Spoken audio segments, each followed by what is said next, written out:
Okay. Good evening, everyone, and welcome to today's session. I think this is a good place to start, yes. So a very big thank you to everyone joining us today and to our speakers, Omotayo and Yusuf. Thank you very much for making our time to join us today to speak to the students and everyone joining. A very big thank you to the convener of this event, Mr. Tobina Erojekwe, who will be joining us later on. He is running late, he's at an event presently.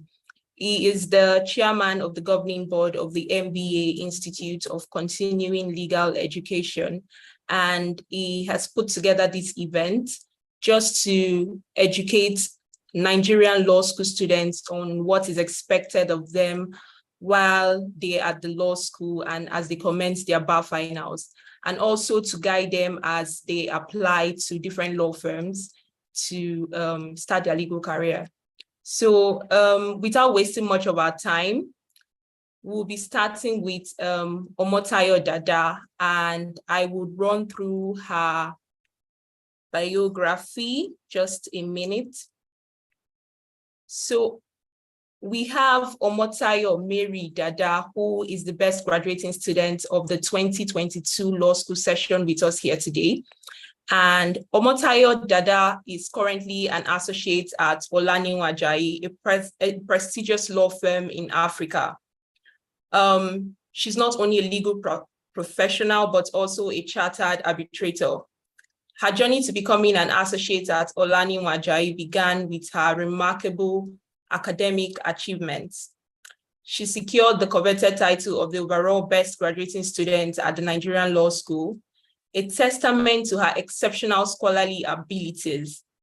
Her academic excellence is further highlighted by her second-class upper degree from the University of Ilorin. Ms. Omotayo's stellar performance at the Nigerian Law School earned her numerous accolades and awards.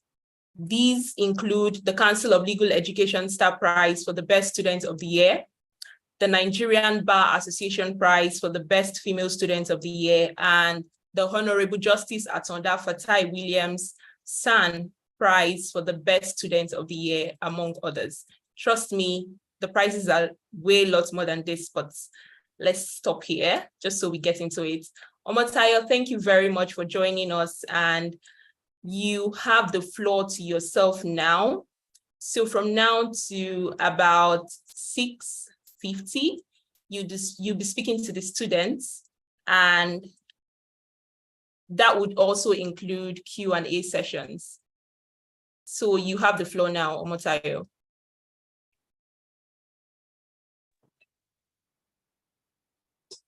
Hi, Suzanne. Good evening, everyone. My name is Omotayo. Thank you so much for having me. Thanks to the convener for inviting me. I think this is really brilliant, and I hope that the students connected today will get value for their time. So Suzanne, please, I want you to prompt me if I've spoken for 10 minutes or 12 minutes. Sure, that's fine. That's fine. I will. Thank you. Yeah. So for today, I've divided what I'll speak on into two. So we have the general tips that will be useful before your exam, and I'll talk on tips that will be useful when you are writing your exams. So the very first one, I'll be rushing through them, we don't have a lot of time. So the very first one is for you to pray. Very, very important, very important, very important that you pray. I know you have less than a month to pray, so it's very important that you pray to God for help, pray to God for wisdom to retain all you have learned, because there are times you would have read something, and when you go back to it, you don't recall what you just read, right? So it's very important that you pray to God for help, pray to God for strength, good health, that your exam, everything goes smoothly, that nothing bad happens. And pray for God's guidance to lead you to what to read, because there's really so much. You have 20 topics, 5 courses, there's so much, and there's only so much you can read within the 2 weeks you have, right? So you need God to guide you to read things that you need to know before the exam, because the exam will come up from every topic. So you need to pray to God to guide you to read what you need to know. And the second thing you need to do within this time that you have is to reaffirm the goal to reaffirm your goal for the law school. Do you want a first class from law school? Do you want a second class upper from law school? It's not like you've forgotten, but just remind yourself, like, this is why I'm putting in all this work. I want to get a first class. I want to get a 2-1. Just tell yourself, it should be ringing at the back of your mind that this is why I'm not sleeping as much as I would want to. I want to get a first class. And for me, what I did towards the exam was that I always reminded myself that this is what I've been working so hard for. The past 9 months boils down to exam that I'll take in 6 days. So I told myself, I want to get a first class, I want to be the best graduating student. So I would always go on YouTube and watch the call to bar ceremony from past sets to motivate myself. I would always I remember the last set, God, I watched that video so much. The last set, this babe, Bukola Alada Fatima, I knew her name so well. I would always go on YouTube on days when I'm so tired that I want to cry and just run away home. I'll go on YouTube, watch that video, remind myself that this is why I'm working so hard. And in less than a month, I'll be out of this place and I'll have my life back. So I think it's very important. I always tell people, go on YouTube, even if you don't want a first class. Maybe you want to just pass, go on YouTube, go and watch a part where they say you may put on your wig. That's very exciting. People are excited. If you want a first class, there's a part where first class students take a bow. So really, any grade you want, I promise you, there is something for you on YouTube. It makes you excited. So you're not just freaking out and you're scared because your exam is coming. You're excited and you're seeing yourself that in a few months' time, I will be in this position. Then the next thing is that you should have the right attitude at this time. And I'll give you a very good example. For me, I wanted 2020 for my MCQs because I felt like MCQ was not cheap to get the mark, but A is A. A professor will mark my MCQ and the score he will give me is the same score a 10-year-old will give me. So I feel like my chances of getting what I want out of the MCQ was really high, not like the theory where you're not sure if your examiner will be impressed by what you just wrote. So imagine someone that wanted 2020 from the exam. I'm close to the exam. I think a few weeks to the exam, I was still getting 12. I was getting 16 for someone that wanted 20. So instead of freaking out, what I did at that point was to just tell myself, okay, Tayo, let's get the 16 now so we don't get it in exam.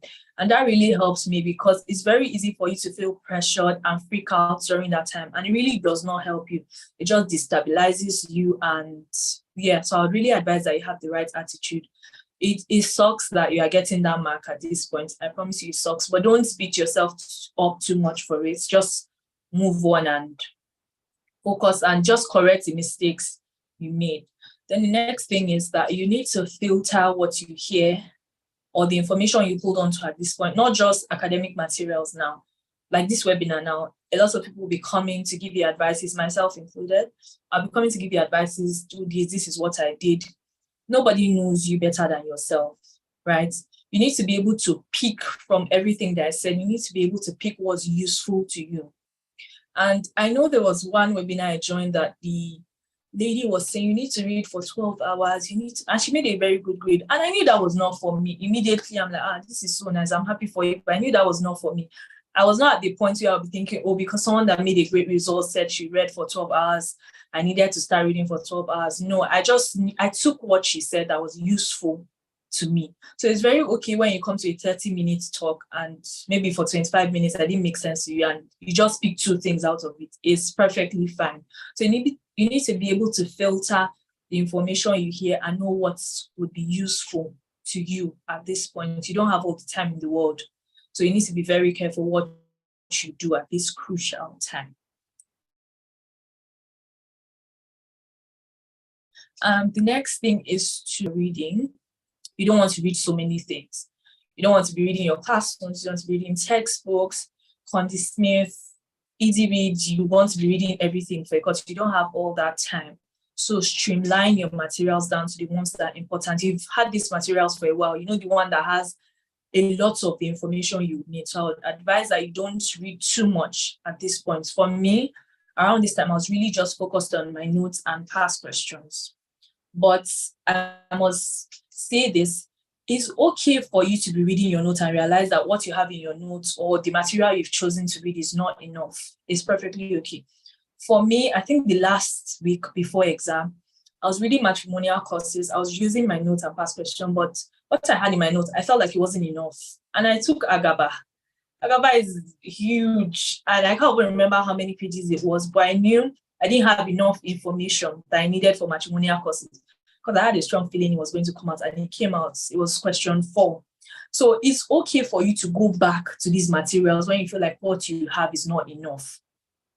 That's what I'm advising. And if I will not say you should go and read it for the entire thing, but if you feel like you need more information from your base materials, you can go back to those ones and get the information you need. Then another thing, and this was informed by what someone asked me today, you need to set realistic goals for yourself. I beg you. Someone texted me today that her plan for the next 3 weeks is to finish 10 years of past question. I was like, is it that you want to be flipping through or you want to be answering it? You need to set realistic goals for yourself. Because what it will do to you if you're unable to meet those goals is that you begin to freak out and feel like you are not on track, you're not on course to get the grade you desire. And I know this happened to me for my externship. I didn't even say I wanted to finish 10 years. Or the timetable wasn't so deep, but I wasn't able to meet up. And I know what that did to me. I was always crying and freaking out that God, I have wasted my parents' money and stuff like that. So you have 3 weeks to exam. You need to be very true to yourself and set realistic goals. It's okay for you to even exceed them, but don't put pressure on yourself that I need to do 10 years, then you'll be unable to meet up, then you start freaking out. The second to the last thing, I'll be talking about pre-bar and your revision classes. I don't know if any campus has started or if they've concluded, but pre-bar, as much as you can, I would advise that you attend your revision classes and you should participate in your campus's pre-bar. I'm speaking based on my experience for my campus now. For us, our pre-bar, they set the questions, give us the question, we answered, and our lecturers prepared the marking scheme and they projected it on the board for us to mark each other's scripts. And that was really nice because they had been teaching us or telling us how to attempt questions for weeks, but this was different. They curated the marking scheme like it was an exam they set for us. And I know for criminal litigation, the person's script I marked, the person got all the counts correctly, the person got, it was an information, she got all the counts, she got everything correctly, the offenses and all. When we were having that pre-bar, based on the marking scheme, our lecturer said, if someone writes it this way, don't give them any mark. To me, if I was marking that, if I had been revising with her, I would have given her all the marks, should have gotten a perfect 28.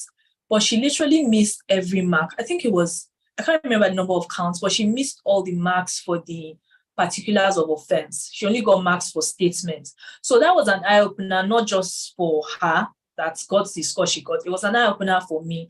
That sometimes you'd be so sure that you're doing things the right way. You'd never really know the moments where you would get like this light bulb and they'll tell you, oh, you've been doing it wrong.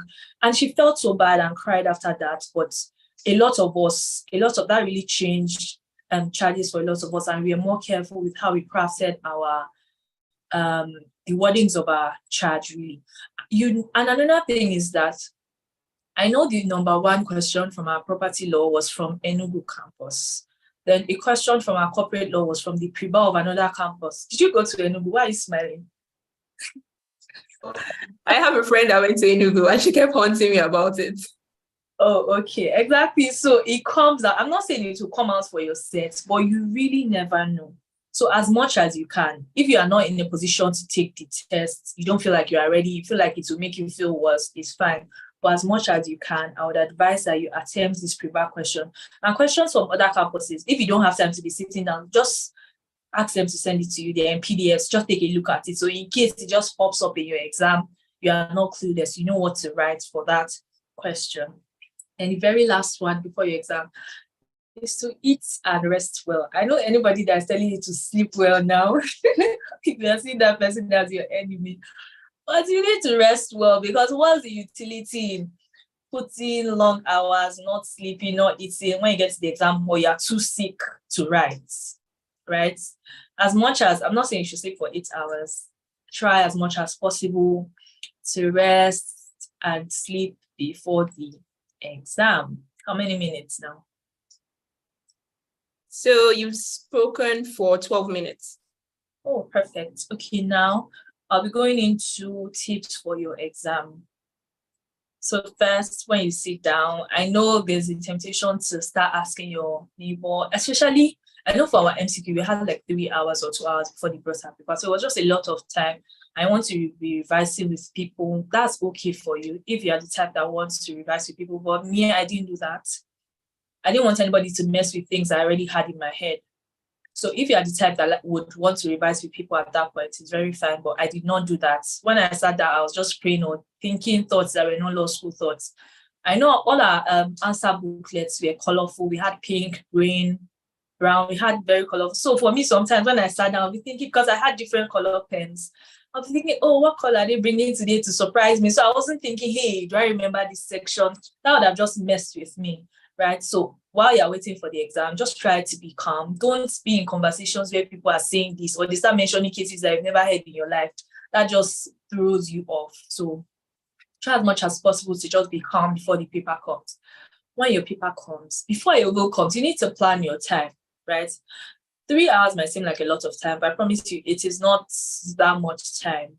So for me, before my exam, I can't remember how I divided my time, but I knew I allotted time for, I'll use X number of minutes to read the questions. I'll use this number of minutes to answer my compulsory questions and my optional questions. So I just had that division in my mind. And I didn't just have it in my mind.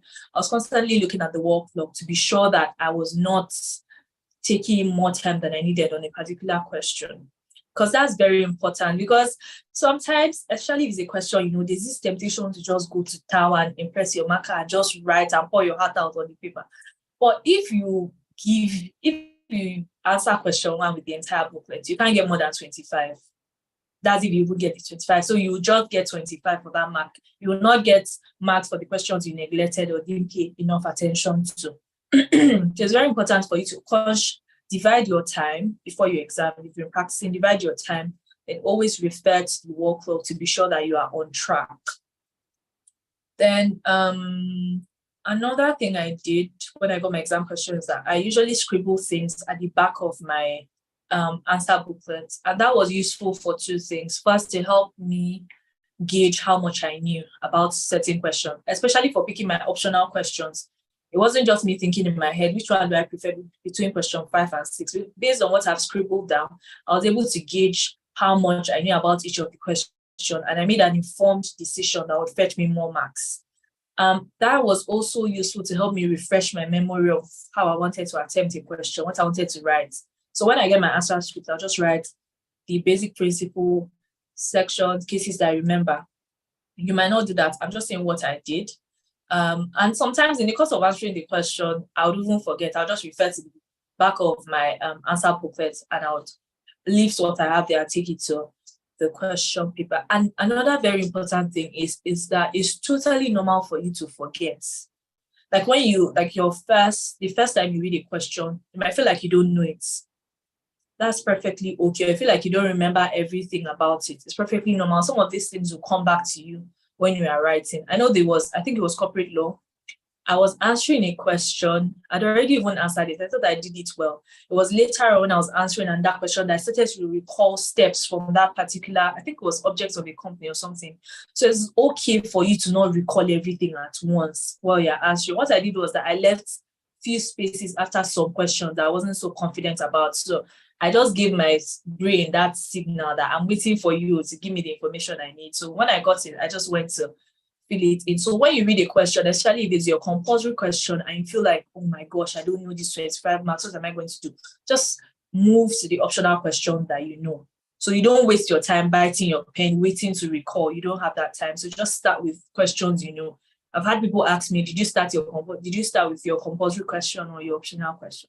I think I asked some people. Start with the one you know. Even if it's not the compulsory one, just start with the one you know, the one that will make you feel good that, okay, I'm on track. So, yeah. Then when you are writing your answers, at least for the answers now, it's very important for you to be clear. I know people always ask me, what do you think you did different that people didn't do? I don't think I wrote more cases than anybody. I think I was just very clear with the way I wrote my answers, and I'd practiced a lot of past questions. I realized early on that I would know the answer to something, but when I write it down, it will be muddled up and it would not be clear.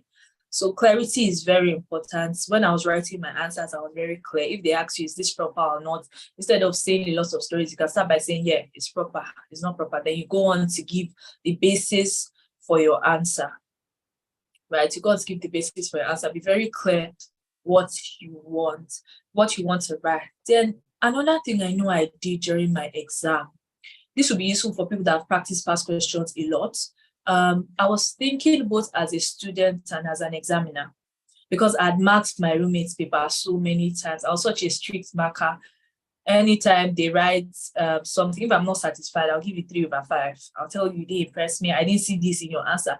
So I was not just practicing past question, not just helped me learn how to answer law school style. It also helped me think like as an examiner. You've seen the past questions, you've seen the marking scheme, you know the things you are missing. So every time I answer the question, I'll look at it. I'll be like, if you are the one marking this, would you be satisfied with what you just wrote? And if I'm satisfied, I'll just move to the next thing. So as much as you're thinking as a student that wants to impress somebody, be thinking, if I'm the one marking this, what mark do I think I'll give myself? Then one very important thing again, and it's about property law. That property law exam, there are some questions you see in the exam. You would not be sure. It's not that you don't know it all. And I'll give you a good example. I was supposed to check the question, but I don't have my question paper with me, so I did check. For property law, there were some questions, I think at least 2, where they'll say draft the instrument or draft the draft the introductory parts of the document you have identified or something like that. And in that question, I've identified 2 separate documents. I don't know which operative part or commencement or whatever I want me to draft. So at that point, I was so confused. I didn't know what to do. What did I do? I drafted both. So the plan was to draft both, then come back and strike one out. But I think I never really struck anyone out. So I just left it. So there are some questions that would confuse you. If you have time, I know someone else that did this too. There was something that I was confused about. Instead of just going with and just doing mini, I drafted both. And for you to be able to draft 2 things, you don't have all the time. That means you need to be fast.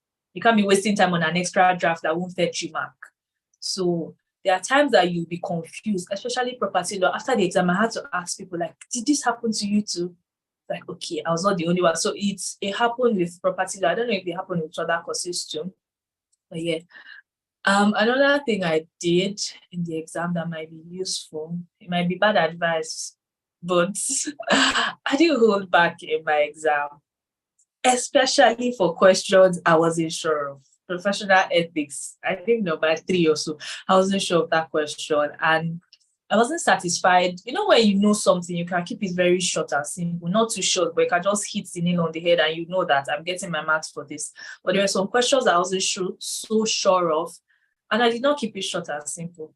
I gave them all I knew. Find the answer find your answer on my script. So I think if you think something will be useful, don't hold back, right? You have no use for it when you go back to your hostel. When your result comes out and God forbid you see a B+ in your ethics, you don't want to be thinking, oh, I wish I put this thing down. Maybe it should have fetched me marks, right? And while you're writing a lot, you need to pray that you have a patient examiner. That's why I say praying is very important, because there were a lot of long stories I was writing. I was like, God, please, I need a patient examiner that would be patient enough to read through this and find what they want in the questions. So don't hold back, so you don't have regrets when you leave the exam hall. Then, yeah, the last thing is to just pray and don't freak out. When you forget, you will remember, hopefully you will recall. And after the exam, to make sure you pray, because you've done your part, just pray that whoever marks your scripts, there'll be no mistakes, there'll be no error, you'll not have a grumpy examiner, because there's a marking scheme, but yeah, sorry to coach you. Sorry, so I forgot to mention at the beginning that we could drop our questions in the Q&A session. So please, if you have any questions for Omotayo, she's more than capable to answer all your questions. Drop them for her. Thank you very much. Yeah, that's really it. That's all. I'm done. So the last thing is just pray. And okay, yeah, the last thing is that you should pray that you get the goal you desire. You get the grade you desire. And I don't want to be the person to say this, but if you don't get the grade you desire to, you get it. We are praying that you get the grade you desire. But if you don't get it, it's totally fine too. It might suck, but I've come to realize that God will really give you what you need.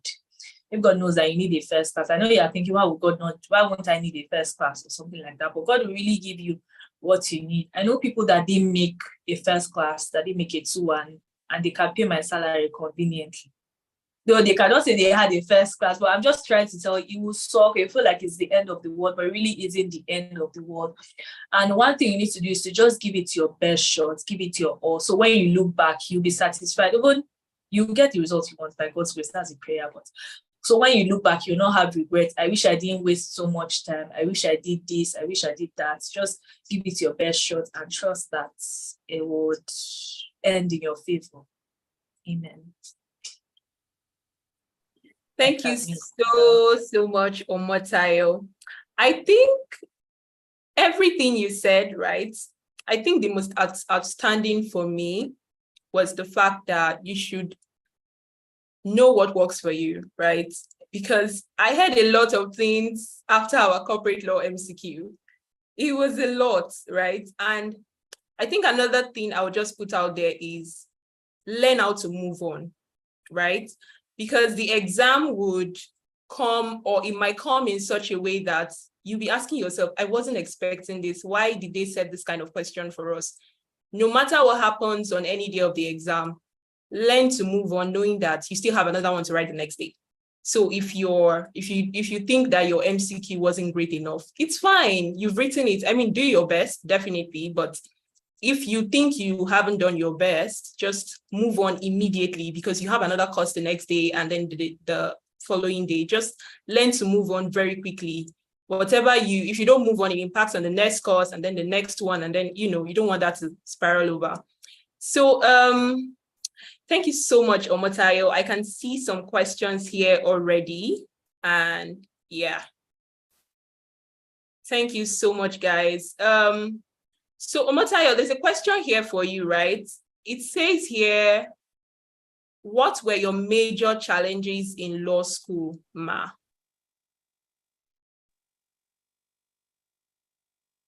The major challenges I had, apart from emotional drama that came up that I did not plan for, was the constant feeling of, I don't know enough, the constant feeling of I'm forgetting. I always ask myself, do I know enough? Because sometimes you answer past questions and you can read a topic for 5 hours and you answer a past question and it will just make you feel like trash. You would have 7 over 5, 7 over 15. And that was really a struggle for me because it always made me so sad. Like, am I not doing it right? I literally just give how many hours to this topic and I'm getting this course. It was very, very, very, very frustrating. It was very, very frustrating. But yeah, when I started praying more about it, I just found peace. Like if I forget, I'll just go over it again and hope that I remember. Then there were times where I'll be forgetting my cases sections. Then I had to have sticky notes around my table. So when I'm eating cereal, I can turn left and see a case. I just refresh my memory about. So it was very difficult for me to make sense of how much I was forgetting. I felt like my effort and the result at the time, they were not commensurate. But yeah, I think that was the biggest challenge for me. It was apart from the water situation in my campus and every other thing. Okay, thank you so much, Omotayo. So the next question we have here is, thank you for these awesome tips. Please, does the don't hold back apply to all the courses or some specific courses? I think it would apply to specific. It would depend on the course and the type of question. For a chat sheet now, I know the whole back thing will not apply. What do you want to give them? Say the offense and move on. So it really depends on the question. I think the question I know I didn't hold back for was about cash book, and I wasn't really confident about my answer, so I just wrote what I knew. So there are some questions that if they say proprietary or otherwise, you can write a little there, but there's just some questions that doesn't apply when you think about it. So in a chat sheet now, you can't go on and be saying a lot of things. It'll just look like, who is this person? So it's when you have the opportunity to maybe explain, write brief notes or something like that. So it depends on the question and the course. Okay, there's a question here that says, is there anything like repetition of past questions, like seeing questions you had practiced with inside the hall? Definitely. Yeah. Definitely. There is. Case in point, property law. Enugu guys. Yes. So yeah, the law school usually repeats the question. I mean, not all the time, but it happens. Yeah. So the next question says, how did you manage time after each exam? What did you do? I think that's a very good question. Yeah. After each exam, so immediately after the exam, we'll go to the chapel to pray, then we'll get food, go back to the hostel. I don't know, do I sleep after? I'm not sure. I'll just start reading for the next day. Then I could sleep if I'm tired, if I'm sleepy. I'll sleep, rest, wake up again, discuss with my roommates, because we always gist and make jokes, discuss with my roommates, practice past questions if I feel like I'm in the mood to do that. Then I'll eat, and I know for I slept during the exam. I'm not even going to lie. I don't think I pulled all night, as I'll say I'll not sleep till 4. I slept well, and sleeping well, not like 8 hours though, like 4, 5 solid hours I slept. So I wake up very early the next day and go again. Because I like waking up really early the next day because my mind is really fresh. And we had most of our papers in the afternoon or 11:30. So I always like getting up by 6 to just start preparing for the next day. Yeah, and I didn't really used to go back to the hostel to look at, when I get back down, I'll take my exam question and be looking at answers from the previous day. That did I do it? But I only did it for corporate law because I needed to know for that. But I don't was too risky. No, I didn't do that. It was just so scary. Don't do it if you don't have the mind. Please don't. But You're not very strong like Omotayo. Please just move on. Okay. But so yeah, I'll just focus on reading for the next day. Okay. Yeah, so for the next question, it says here, so generally for all the exams, did you finish every single question? Because I am curious about how the marking scheme works.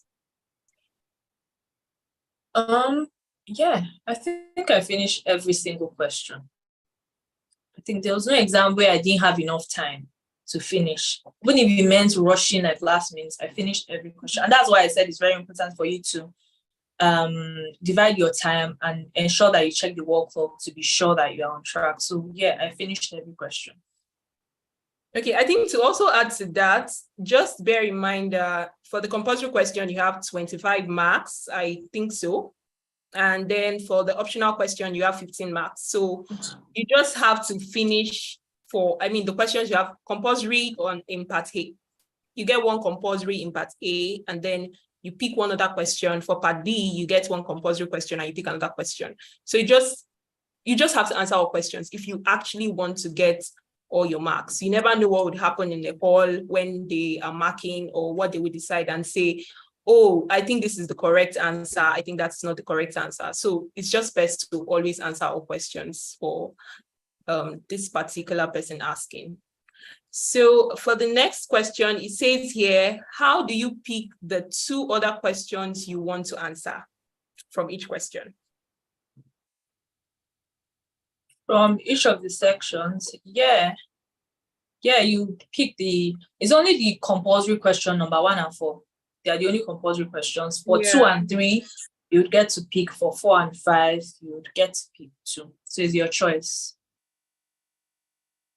Okay, for the next one here, it says, please, how do you learn sections? Days, especially with MCQs. How do you read through the MCQs and still get the accurate answers? I've been practicing MCQs and I realize I don't exactly read through the questions fully because of time and end up missing important details. Good question. Over to you, Omotayo. Okay, so the first leg of the question, how do you retain sections? Like I said in the course of my talk, there was a time where I was forgetting sections. So even if you are learning it, there's no guarantee that it will stick. So you might forget, and that's totally fine, but you just need to keep learning the sections every day. Like I said, for some sections of corporate law that I knew were important, I had to write it out and just put it on the wall where I'll be seeing it every day to constantly revise and remind myself of those sections. So you just need to constantly learn the sections. And another way I learned some of my sections was that I made my friends ask me questions. So I could be going to get food now. My friend will ask me, what section is this? And somehow that helped me retain too. My roommates, my friends, even cases will just be going, I could ask them randomly, then they'll ask me again. So sometimes I might not remember what I read, but I'll remember it coming from my friend's mouth for some weird reason. So that's one way to learn. You just need to keep reading them again. You should keep reading them again, and hopefully it sticks really. Then to learn the days. So I'll tell you, because all the past questions, the days might be different now. I know the really old MCQs, some of the days there are not correct. Sometimes there are errors, but I don't know, you just learn it. I don't even know how I learned that thing. But I know my friends used to ask me, I used to read it, I used to learn it. Then you could associate it with things that would make you remember. Like 42 days for, is it something about allotments? I don't know what I use, but you could just associate it with things that would help you remember. Do you want to get 15 in your optional questions related to the time you need to make returns for something? You just associate it with things that would help you remember, then just constantly reading it over and over again. Then for corporate law, I know some dates are similar. So you have 15 days for a couple of things. So you can just group those ones together. There are some that are unicorns. I know one is just for 2 days. And so you can just group them together. That's the first place you start. And I know that was one of the things someone told me. She got a prize in corporate law. That was one of the things she mentioned. So you can just group those ones that are similar. You identify them. Then you go from there. Just keep reading it every time. Write it on the wall and be looking at it every day. It will stick. Don't worry. It will.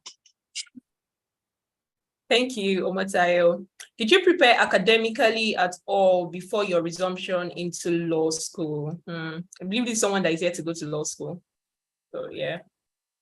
Oh, not really. I won't lie, not really. What I was doing, I was watching YouTube and telling myself, this is what I want to achieve. It was more of a mental, or like my mindset, not really learning civil law, civil litigation and stuff. It was more of a mental preparation and my mind telling, because I had a 2-1 from school and I was like, my 2-1 will not affect this. I want to be the best graduating student. I want to get a first class. I can do it. Even on days where it will be difficult, I would achieve what I want. So it was more of a conditioning that I did to my mind that I can achieve this, is possible. But at that time, so I was flipping through Condy Smith to see what they would teach us, but I wasn't really reading. There was no rigorous reading at that time, no. Okay, thank you. So there's a question here that says, while you were practicing your past questions, did you write them down and then proceeded to score yourself after? Or did you simply just, look at it and then answer it in your mind? Because this person is saying, I do this and I feel it is taking so much time. Like, how many years past questions did you practice with? Okay, let me answer the first part of the question. So when I started, like early on in law school, I'd always, because I was lazy at that time, God forgive me, but I was lazy. I felt like it would take a lot of my time and I wanted to use my time for some other things. So I would always just flip through, read the question, answer in my head, turn to the back, and whether confirm or correct myself of the answer.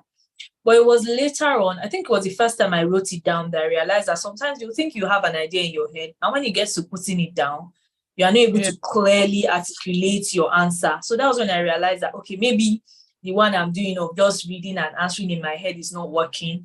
That was when I started writing it out. I had like an entire long note where I answered past questions. I exchanged with my roommates, we mark it. So I had that. And that was early on, like it was not close to exam that I started because it takes a lot of time, like you said. Sometimes within an hour, we're only able to answer 2 questions. Sometimes on a Sunday, when we want to practice criminal litigation, we can only answer one question one, and that's really it. So early on, I was just answering in my mind. Then later, I started writing it down because I realized I didn't know how to answer the question so well on paper. Yeah. Then, how many years past question did I do? I know for MCQ, that's very easy. I did all the years that were available.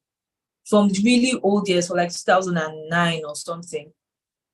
But for theory, I don't know. I want to say maybe 7 to 10 years. But this 7 to 10 years was not like I wrote everything down. There were some that I just read and I hope that I'll remember them. But maybe 7 to 10 years. And the ones I wrote down, maybe like 5 years. Maybe. I'm not sure. Maybe. Okay, thank you. So this person is asking, what if I don't make a first class, Tayo? Please, can you tell me the person's name? I already mentioned it. There are people that didn't make it. It's an anonymous attendee, and my heart just, went out to the person. But the person's name is not here. Anonymous. If you don't make a first class, if you want to make a first class and you don't make it, first it will suck. You feel bad that, oh, I wanted this, I didn't get it. But that's not really the end of the world. There'll be so many more opportunities for you. At the time, you might feel like there's not so much for you. But when you calm down and just pray and trust God, if you are somebody anonymous, if you pray, just trust that whatever happens, it will work well for you. I was having a discussion with somebody and she's doing so well. And she even told me that at the time, it felt like her life was going to end, that what is this? She felt so bad. She felt like she wasn't enough. And she had all A's and just one B. And but now she's doing so well. So I will not lie to you. If you want it and you don't get it, it will suck. It will suck at that point. But after you realize that you do so well, even me that was BGS, when I started working in real life, I had to start learning a lot of things. So you might even do better on the job than me, really. So it's not the end of the world. If you don't get a first class, you'll be fine. I'm rooting for you to get a first class, but if you don't get it, I promise you, you will be fine. You'll be just as much as a lawyer as the rest of us. Anonymous, just do your best. You'll be fine, like Omotayo said. Thank you, Omotayo. So another anonymous is asking, did you at any time request for extra sheets while not holding back during the exam?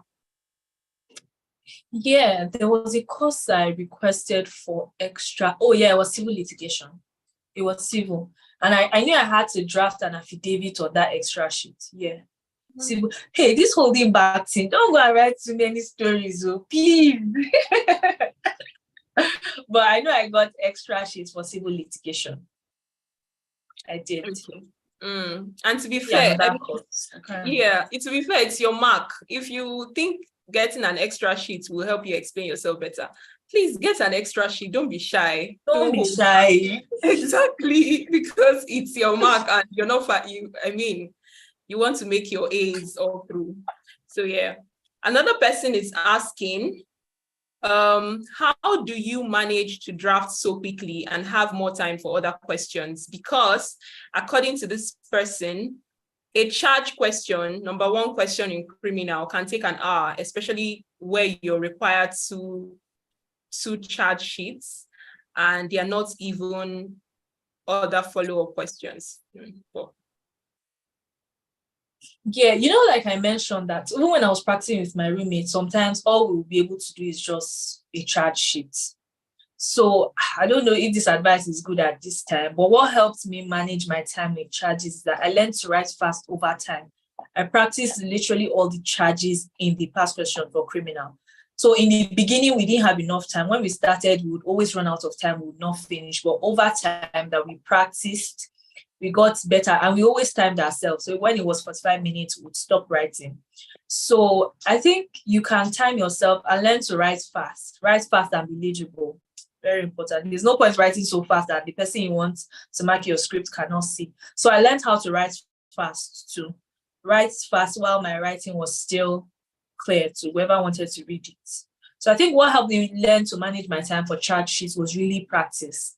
It was over time I was able to answer the entire question within the time allotted for it. Thank you.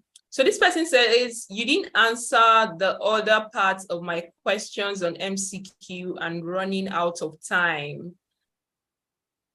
I don't know what the person is trying to say, but I think they're just speaking to how they can allot their time during MCQ and, you know, how to manage their time better and not to run out of time. For MCQs, it was in the beginning when I started, I used to finish, because the questions, like you said, are so long. And I know for some questions, there are some questions that you can answer without reading the entire thing. But that's risky because sometimes you think you know what they are asking, but until you really read the questions before you see what they really are asking. Because I know there was a time when I'll just see one line and I'll feel like, oh, I know what these people want, then take an answer. Then I realize that I'm wrong.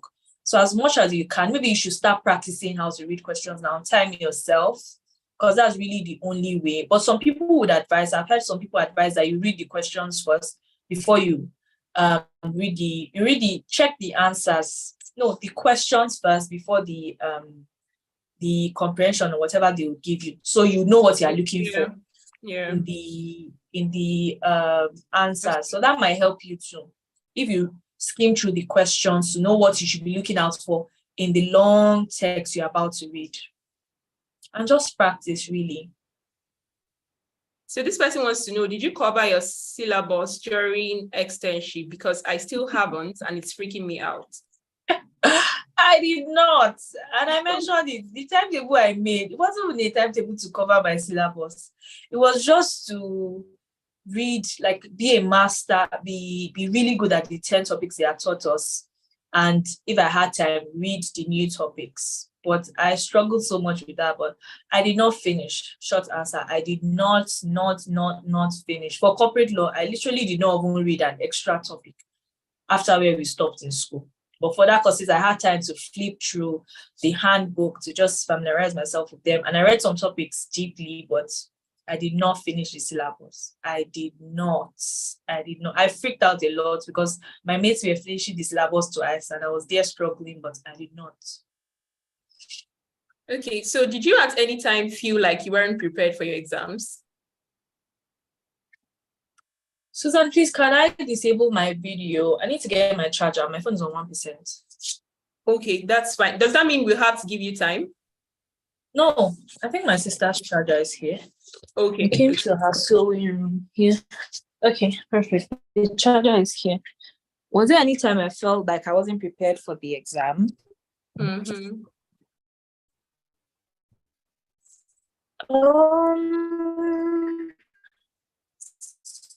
Yeah. Most parts, I felt like the result I wanted, I didn't know enough for it. I felt like that, I didn't know. There's some things I just had.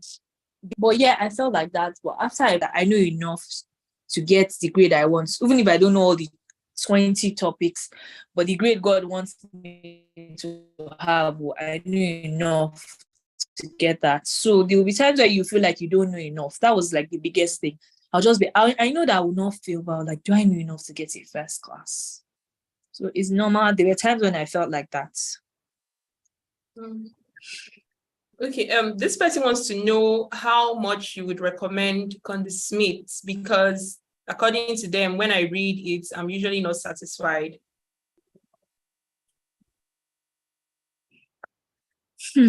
Conde. I'm not a fan, but I used Conde Smith for some topics, but I'm generally not a fan.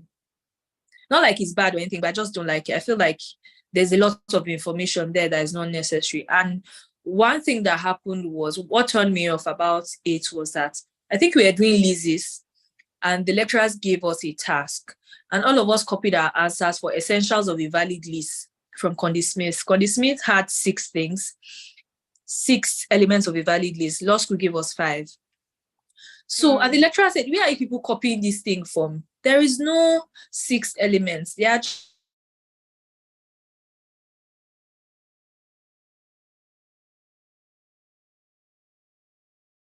Hi, Motayo. I think we lost you. Oh, I can't hear you. I don't include it.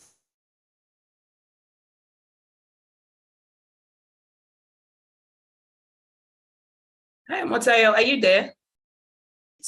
So I didn't really use it. I used it for some topics in corporates where I needed a lot of explanation, but I don't if you're able to answer it properly, that's fine. But generally I didn't use Connie Smith. Okay, so what was your reading schedule like at least 2 weeks to the exam? I was reading my notes. My notes was so detailed. I attended all the classes. I only missed one when I fell sick. I don't even that one. I made sure they recorded it for me. So my note was so detailed that I had my jottings. I used my lecturer's slides to make my notes. For the time I made notes, I had to stop at some point. It was taking a lot of my time. So I always just wake up. It was like a very boring routine. Wake up, eat, start reading. So I would read my notes. I'll read my notes. If there's a topic I just read, I can just pick a past question and just read it and just try to see if I can apply what I have read. Then I had discussions with my roommates and my friends from other campuses too. Then I looked at some of our pre-class tasks. I went back to them to just refresh my memory, and it was useful because some questions, I know question 4 from civil was a pre-class task that we did. So that was what I did during, it was a question on matrimonial causes. So that was what my schedule was like. I was reading my notes, past questions, then I was looking through some task questions. If your note is not complete or if you don't have a detailed note, you cannot use your notes. You have to use a material that is succinct and comprehensive enough for you. Okay, this person wants to know, please, Miss Omotayo, does making a first class guarantee you opportunities at top tier law firms? Can you ask the question again? Does making a first class at the Nigerian law school guarantee you opportunities at top tier law firms? It guarantees, it doesn't even guarantee. It opens the door for you to an extent. They are receptive when they see first class that, oh, this person is smart. It opens the door, but it doesn't guarantee a spot. Yeah. I promise you, it does not guarantee a spot. So it open you to opportunities because they feel like, oh, this person is very brilliant.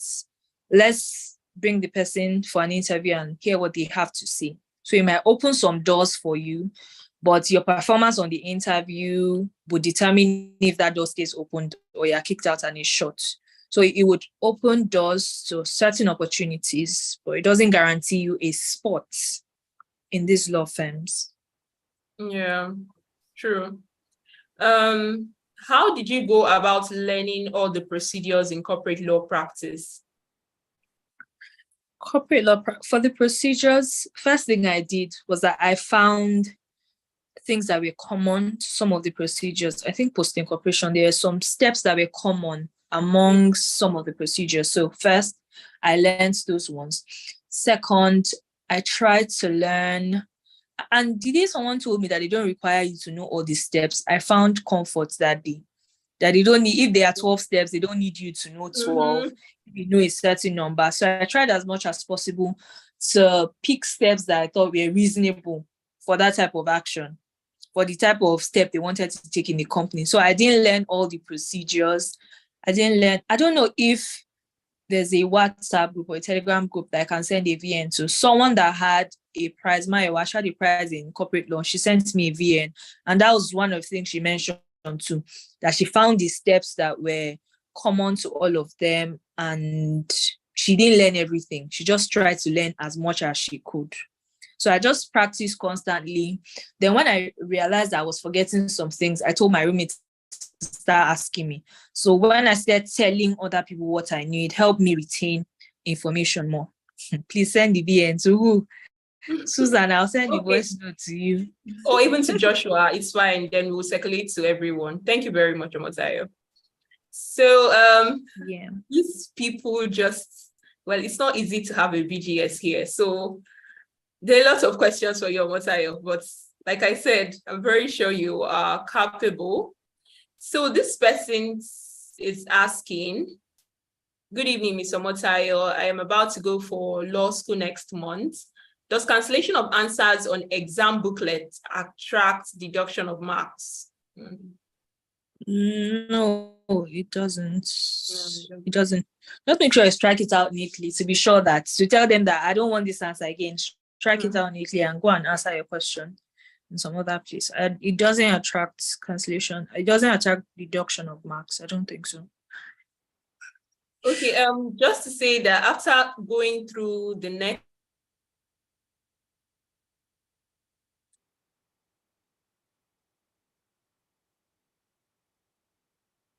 four questions I have here, and thank you guys. This person is saying, I feel like I can answer all questions except question 1, compulsory question for civil. I am scared. Can you take that again? I didn't hear you. I'm sorry. Oh, okay. I feel like I can answer all questions except question 1, the compulsory question for civil litigation. Why do you have that feeling? I don't understand. How do you feel like you can answer everyone but question 1? Is it because it's compulsory and you feel like, is it because of our question 1? 25 marks. Please correct that feeling. Start telling again, you want a first class, whatever grade you want, start telling yourself that I can answer question 1 to 6, not just the optional ones. You need to tell your, because I wonder the source of this feeling. I don't know where the feeling is coming from. Question 1 will not be so difficult and out of the world. It might even be your favorite question. Question 1 for some of the course for property law was my favorite. I felt so at home and I was writing and I didn't want to stop. So that might be your feeling too. You need to condition your mind that, start telling yourself that is that question 1 that you show law school what you are made of and write a lot for them. So I don't see why you should be scared of question 1. Whatever your question 1 will be, I'm sure it will be solved by God's grace. Amen. The last question we have here is, what draft book did you use? I didn't have one draft book that I used. I know I got one Oluwadaisi book, but for corporates, I know he used the old corporates. Then I had one e-draft on my phone. I don't even know the name of the author, honestly. Then I know for some drafts that I wanted, I would use my friend's draft book. He bought the one that a law school lecturer in Abuja co-authored with some other person. So there was no particular draft that I said this was the draft book I used. I was just hopping up and down. The one I felt like aligned with what they told us in class. Yeah. Okay. Thank you so much, Omotayo, for your time and for sharing your knowledge with us. It's been great having you here, and I'm sure all the students that joined from their various campuses learned a lot from joining this session. Thank you so much for being here today, and yeah, have a good evening. So thank you so much for having me. I wish everyone the best in the exams. Thank you so much. So would move ahead now to welcome Mr. Tobena Erojikwe. Like I said at the beginning of this session, Mr. Tobena Erojikwe is the convener of this program, and because he's passionate about seeing law students excel in everything they are doing, and also because he's the present chairman of the governing board of the MBA Institute of Continuing Legal Education, he has put together this session just to ensure that every law student who is currently in law school performs excellently in their bar finals, and also to ensure that after their bar finals, they are able to get into top tier law firms and also start out their legal career. So I would yield the ground now to Mr. Tobena Erojikwe to give his introductory remark. Welcome, sir. Thank you very much, Susan. I mean, it's now midway remark, not introductory, because I came a bit late, but you've been doing an excellent job. Thanks a lot, Omotayo, for a brilliant presentation and delivery. I was excited to hear some of the questions, and I think my remarks would hover around some of the questions that were asked, and I think Omotayo took them brilliantly. And the first question that struck me was, what if in the end I don't make a first class? So I found that quite interesting. I think the most part of the reason why we put together this session is that, or we put together these sessions, is that we are concentrating and focused on where you are at the moment. And I think one significant thing about life is that you always want to grow and grow well. So growth is an important phenomenon in life. And at every stage, there is a point to make, there is a point to prove. And at every stage of one's life, it's good to do the best you can do and achieve the best you can achieve. And it's the idea behind this. And that's why we brought in people who have done exceptionally well in their time at law school and with the bar final exams to try to guide and encourage you to do what they've done, or at least to do the best that you can do within context. It would be nice if everybody makes a first class, but then it will be a very tough thing in the world because everybody is scrambling for the same things eventually. But the most important thing, I think, is that you do the best that you can do within your abilities. So nobody should beat themselves or kill themselves that they don't make a first class. But if you do, yes, then that is fantastic. But the part of the ideology behind these sessions is that everything you do in life requires some technique to do well. And if you know those who've done it before you and you listen to them, perhaps you could pick up one or two techniques that could help you do well. And the idea is to give yourself a chance, the best chance that you can give yourself, because it's very competitive out there. 5,000 or so students graduate, or 6,000 graduate every year from the Nigerian law school. And for those of us who employ people, the selection criteria is always a big debate, right? So there are those who've made pass, third class in the university, second class, or lower, who turn out in the end to be exceptional in practice. And there are many of them, notable people. But the thing with selection is that you must have a criteria to select. And because people generally want to be fair, the selection, the criteria that you use on the immediate is always the grades that people have made in school. And then there was a second question that follows very closely from it. And that is, does making a first class guarantee you opportunities in top tier law firms? And I agree with Omotayo that what it does is to give you an opportunity, a chance. And like in everything in life, and this is a question that one must ask themselves every day of their lives till the end of one's life. What is it that gives me an advantage over the next man? What is it that gives me more options in life than one, so that I can choose more confidently? And the knowledge that at the very top of the pyramid, there is always more space than at the bottom. At the bottom, there are too many people struggling. But I tell you, this, your grades, unfortunately, is something that people would always look at as a reference point throughout your life. However, there are those who haven't done that exceptionally well. And I think there are many in the legal profession who have ended up being the brightest and the best minds in the profession. So at every point, when you're qualified, or you become a youth corper, or you start working as an associate in a law firm, what would matter is how you're able to distinguish yourself from the rest of the crowd, and at the level of industry that you show that makes the difference. So I welcome you all to today's session. I'm glad to be here myself. I picked up quite a few things from Omotayo, and I expect to pick up more before the end of today's session. I wish you all the best with your exams, and I would ask that you continue to take advantage of as many of these sessions as you can. So thank you very much. And Susan, I'm delighted to have you here. I thank you. I thank Chinegu. I thank the rest of the team for doing such a brilliant work. Yes, I asked people to put this together, but I must admit that a lot of it has been down to the work of very young, enterprising, and determined people. And I thank everybody, Omotayo, and everybody else who's, and Susan, and every one of you who spent their time to give back. And it's so important that we give back, because civilization starts when we plant trees that we don't want to sit on. We don't intend to sit under. So thank you, Susan. I yield to you now. God bless you all. Thank you very, very much, sir. I'm sure the students here are happy to have you here. Thank you so much for your words of encouragement.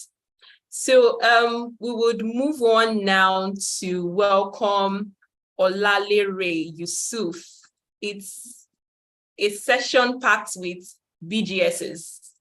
So Olalere Yusuf, thank you so much for being here today. And I would go straight ahead to read Yusuf's bio. So Yusuf Olalere is currently the head, legal and compliance at Fullspace Technology.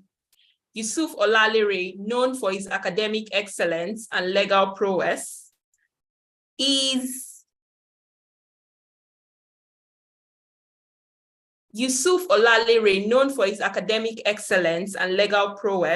achieved a first-class honors and a remarkable CGPA of 6.4 out of 7.0 at the University of Ibadan. He was recognized as the best graduating male student in the Faculty of Law and received the Vice Chancellor's Award for first-class students at the Nigerian Law School. Yusuf's pursuit of excellence continued, earning him the title of overall best graduating student and the Council of Legal Education Star Prize.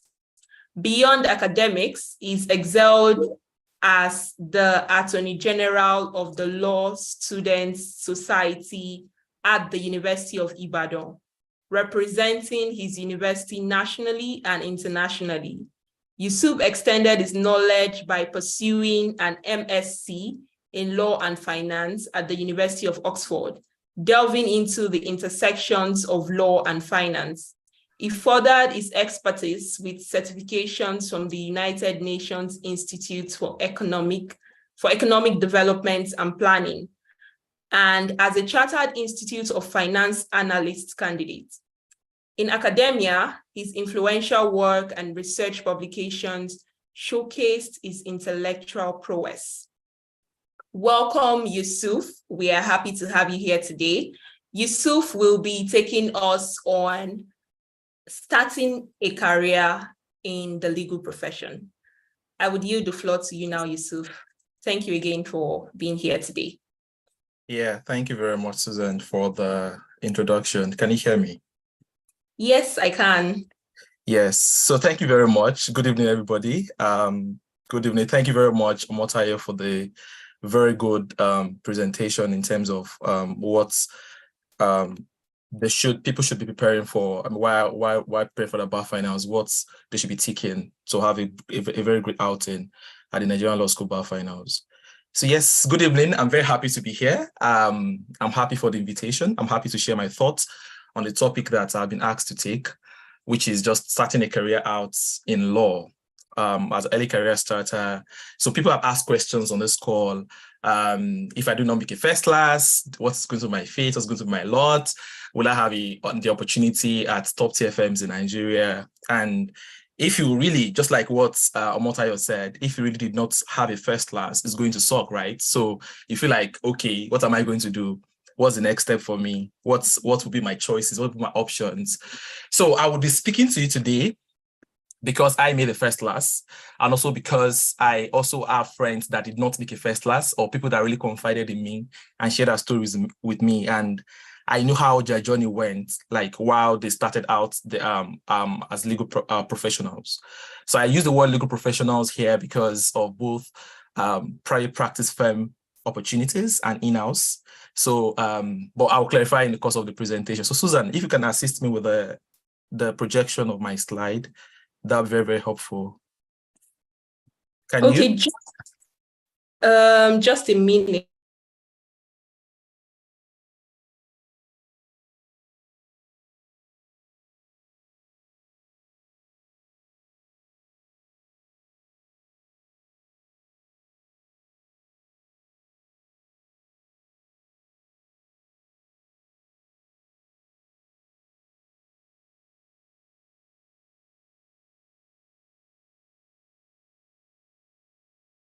Okay, so while we're waiting for Susan, right, I think we can have some preliminary conversations. If one or two persons can just tell me what has always been their aspirations as legal professionals. So what kind of legal professional do you want to see? Have you been seeing yourself as? In what spaces? what has just been your dream? For me, when I was in law school, I was really inspired. I really wanted to be going to court. I wanted to be a litigation kind of person. So I really could not wait to wear the wig and gown and just go to court, raise objections. Of course, not objections, but make applications and what have you. That was what I really had in mind, even up to the time I was at law school. And that really, if you look at my trajectory, my academic trajectory, you see that, what our central theme was me going to courts, engaging in more competitions and what have you. So if I can have one or two persons, just give me a hint of what you really inspired, like what's really inspired you, what you are really looking at when you eventually become a lawyer. So can we have like one or two persons?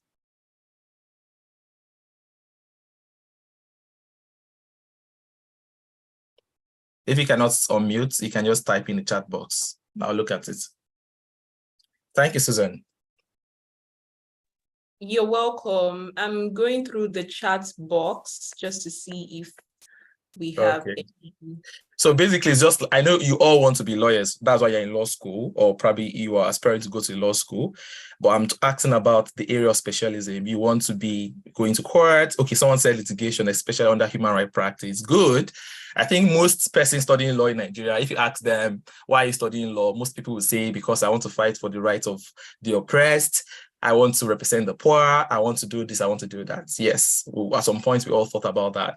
And like I said, when I was starting out, before starting out, like before being called to the Nigerian bar, one of the things I'd always had in mind was going to courts. I wanted to just be a litigation person. I wanted to just go there, martial arguments, all those things. Those are the things I had in mind until when I finished my bar finals. So it's good for you to have that. And that is why you're having a session like this, when you look at different opportunities and how really you can even be planning while preparing for the bar finals. You can really be planning to the extent possible. You can really be planning what you will be doing after law school, after bar finals, and after you are called to the Nigerian bar. The next slide, please. So the second slide, as you will see, or the second page of my slide, is just like a lot of things connected together, which is like different experiences. You're going to listen to people, just like what Omotayo said. A lot of people would come as part of Maguire. People will tell you all sorts. So I'm also here this evening to tell you what my experience is and what I learned from other people's experiences. So while in school and even after graduation, some of my mates, some of my juniors, they confide in me, they will speak to me, oh, this is how it's going. And I will look at it and, to the extent possible, the grace of God, profile my solutions or what I think would be the best. So I've learned from people's experiences and I'll be sharing that, but that does not mean that is what that will exactly be your own experience. So just pick the things that you think will really work well with you and, and excel. So the next slide, which is defining what you want. So the starting point really is you getting to know, to the extent possible again, the scope of what you would want to be. You want to work with a top tier firm. I can remember when I was in school, one of the firms like Olaniwon Ajayi, Alukwano Yubodi, they were those firms that we're all really looking forward to working. So any of our seniors working there, we always saw them as, wow, this person had arrived. So that was the goal then, right? So what exactly do you want? Who are you? Where are you from? What kind of background do you have?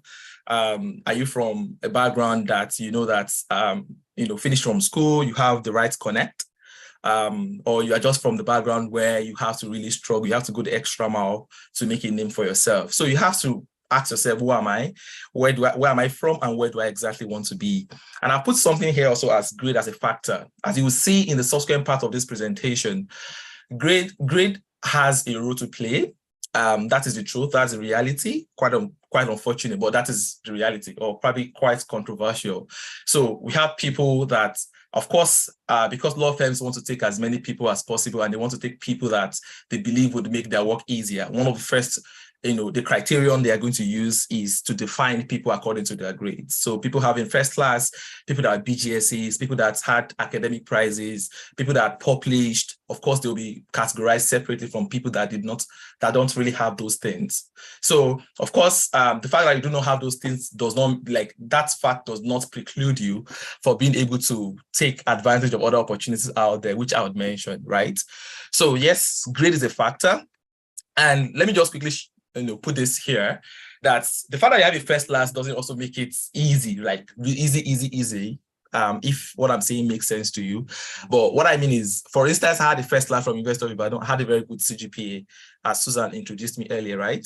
But before our law school results came out, I was at home for like 4 to 5 months without a job. Why? Because of macroeconomic situation. When I say macroeconomic situation, I'm talking about COVID-19. That was when the lockdown happened. So most law firms were very skeptical to have new intakes. So I sent several applications, some did not reply, some just told me no, despite having a first class. So I was at home for 4 months.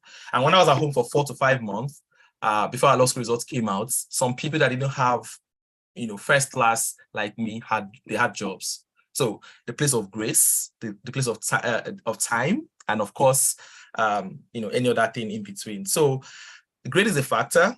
It will help and it may not help you. So if you have a first class, very, very good. There's a possibility of you having the grace of God, and with that, you have access to relevant opportunities. If you do not have a first class, if you have a 2-1, there's also the possibility of you getting on opportunities and just get going. So yes, define what you want earlier in time. What do I want? I want to work with a place like Alukola Ibode. I want to work with a tier 1 law firm. I want to work in Templars, or anything within that particular category. If that doesn't work, then I want to fall back on maybe Bantu, firms within that Bantu, kind of top tier still Bantu, and maybe I want those firms. So you want to fall back on that, and if that doesn't work, maybe I would fall back on this, right? So, and that also should be part of a motivation, the motivating factor for you in law school, not exactly a pressure. When I was in law school, at some point I was really, really worried about what would be the next thing for me after law school, but of course, I knew that it wasn't something that I could control substantially, right? So the least I could control was to have a very good grade, perform very well, do my best and everything, right? So decide what you want, define it. This is what I want. This is the scope of what I want. This is kind of career that I want to have. I want to be a market leader. I want to be a rising star. Whenever I see Alukola Ibode or Olaniwa Ajayi making deal announcements, those things are too complicated for me. I also want to be in situations where I'll be working on those kind of exciting projects or transactions. So just define, have it broadly defined, and the kind of career or the kind of path you would like to tread, right? I've told you other things you should consider while defining it. Who are you? This kind of person I am. So I would be able to understand my strength and also be able to understand my weaknesses and where exactly am I from and where do I want to be. So also when you are done, I decided to put a slide here about in-house roles versus private practice firms. So you have that kind of 2 streams of opportunities. You have the ones that are in-house, and you have the ones that are private practice. When I say private practice firms, I mean like law firms, right? So when my law school results came out and I had a first, I had opportunities. I had because there were just very few people that had a first in my set. So I had different opportunities coming. And one of such opportunities was me joining an oil and gas firm in-house as entry role, and the salary then was close to 500K, which was very, very like double what I was going to get if I just went in with a law firm. So I had Olaniwa Ajayi, I had Babalaki, I had G. Elias. So I had those opportunities, to work with them, to join them. And at that time, one of the things for me was I was really, really keen about, I really wanted to learn, because and that is one thing about myself and my friend, Rashid Jaodola. For those of you that know him, he was second best student in my set, and he's my friend, my very close friend. So we're always whenever we're having conversation, knowledge is so limitless. There are a lot of things out there that we do not know. And, there was that hunger for to learn something new. So for me, finishing from law school, yes, I had academic, blah, blah, blah, all those things. I really wanted to learn. I wanted a place where I would learn. I'll be able to apply, I'll be stretched to the maximum. Maybe that is not you, but for me, remember I told you earlier, when you're defining, know who you are. So for me, I am this kind of person that I'm very curious. I want to learn something new. So if you tell me sport law, I'm like, okay, what is going on there? What is it about? If not now that I've now streamlined my specialism to be finance. But then I was really, really curious. So in-house role was off it for me because going in-house, I would never have the opportunity of knowing how law firms work. I would not know how to manage law firm politics, things like that, deals. I just felt like law firm. And then when it came to law firm, I had to make a lot of consultation with people that had worked in different firms, just ask them about insights, like, what is it like working here? Do you think these are the things I really wanted for myself? Do you think this place is going to fit in for me? And that was how I ended up in Olaniwan Ajayi. Picked Olaniwan Ajayi. This is not to canvas applications for Olaniwan Ajayi, but I just picked the firm because I wanted to learn a lot of things, and I did learn. So you have those two. You have to define. You have to understand, which one you want to go with. If you want to go in-house, maybe in-house you don't want any wahala. You don't want any trouble at all. You just, I just want to earn money. I want to just sit down, advise, legal counsel, in-house, company secretarial work, things like that. You don't want any wahala. You are satisfied. Or maybe, well, depending on the kind of in-house opportunity you are talking about, because we have those that, maybe like a conglomerate, for instance, now, you can rise through the ranks, work on cross-border transactions, provide advisory on things that, go beyond Nigeria and all. But you most likely have that kind of opportunity in a private practice law firm. And of course, private practice law firms are more intense compared to in-house. So just have those considerations as to what you really want for yourself. The next slide, please. Okay, so this is also going back to grade. I have a first class or I have a 2-1. How do I get in and how do I work in a top a tier 1 law firm? Or I have a first class question mark 2-1 or a lower grade. How do I get in and work at a mid-tier law firm? So now, if you have a first class, you have a 2-1. Of course, by now, a lot of law firms, a lot of my mentees had reached out to me. People had reached out to me about, I'm preparing for an interview, so I know that the application is on. So you send an application. Sometimes the application may be because there has been a call for application, or sometimes you can just do it speculatively. So if a firm has not put out there that they are taking NYSC associates. So for most of you in law school, except for some people that had gone for their national service before going to law school, for most of you, you would, once you are done with law school, you are going for your service, right? So you can send a speculative application to the law firm. It could be that to the law firm's HR, or you can identify like a key decision maker in that particular place. Before you send your application in like a week, you track them on LinkedIn, follow them on LinkedIn, like some of their posts, and after that, send them an email that, oh, you are a mentor, blah, blah, blah, you kind of just, sweet talk. So you are a mentor to me, blah, blah, blah, and I really like to work in your firm. Make a justification. I don't know if any one of you saw the post that Rashid made, was it yesterday or 2 days ago, about the fact that he sent like 1,600 cold emails because he was looking for a job. So when he did that, I saw that. Okay. So I mean, that is where we are right now because we left our jobs in Nigeria anyway. So, but that was also something we're doing then. Like especially when we finished from law school and there was COVID, and most people were not ready to, to recruit. So we created like PowerPoint presentation, creating justifications why I should be employed in ABC firm and co-firm or, chambers, whatever the designation is. So we created like a PowerPoint. So we sent a PowerPoint with a very punchy cover email. I wanted to copy out the cover email here, but I forgot. I think it skipped my mind. So with a very punchy cover email, hi, dear Mr. Tobina, you are a successful lawyer, blah, blah, blah. And I've tracked I've seen that you invest in body minds, aspiring minds, whatever you want to say. So Yusuf Olalire, I have a track record of academic excellence and I'm very commercially curious.